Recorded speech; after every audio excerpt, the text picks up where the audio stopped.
Hi welcome to Dhanya YouTube channel. இன்றைக்கி என்ன பார்க்க போகிறோம்னா, நமக்கு கேரட் டேட்ஸ் கேக் ஆர்டர் வந்தது பற்றி தான் பார்க்க போகிறோம். 1/2 கிலோ பண்ணியிருக்கோம். 1/2 கிலோவுக்கு ஒரு 200 கிராம்ஸ் அதிகமாகவே தான் இருந்துச்சு. 2 முட்டை எடுத்திருக்கேன், மைதா, ஆயிலு, பின்ன வந்து கேரட்டு, பேரிச்சம்பழத்தை வந்து நல்லா வேக வச்சு மசிச்சு எடுத்து வச்சுருக்கோம்.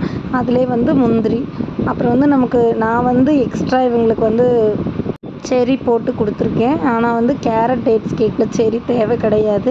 அதேமாரி கேரமல் வந்து வீட்டில் ரெடி பண்ணியிருக்குது. அந்த கேரமல் எசன்ஸ் இந்த மாதிரி எதுவுமே வாங்க கிடையாது. வீட்டிலே எல்லாமே ரெடி பண்ணி செஞ்சுருக்கேன். ஸ்பைசஸ் எல்லாமே ஆட் பண்ணியிருக்கேன். ஸ்பைசஸ் என்னெல்லாம்னா பட்டை, கிராம்பு, ஜாதிக்காய், ஏலக்காய் பவுடர்.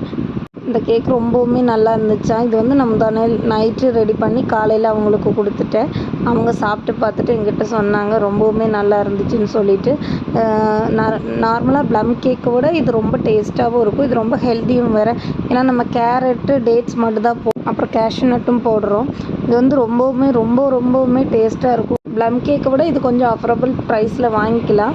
யாருக்கெல்லாம் கேரட் டேட்ஸ் கேக் வேணுமோ நான் ஸ்க்ரீனில் கொடுக்குற நம்பருக்கு வாட்ஸ்அப்பில் ஆர்டர் கொடுங்க. இது கிறிஸ்மஸ்க்கு யாருக்காவது கிஃப்ட் கொடுக்கணும், இல்லை இந்த மாதிரி கேக் கிஃப்ட் பண்ணணும்னு நினச்சிங்கன்னா கூட நம்மகிட்ட ஆர்டர் கொடுங்க. அதுக்கேற்ற மாதிரி ரெடி பண்ணி கொடுத்துக்கலாம். இந்த வீடியோ பிடிச்சிருந்துச்சின்னா மறக்காமல் சப்ஸ்கிரைப் பண்ணிடுங்க. தேங்க்யூ.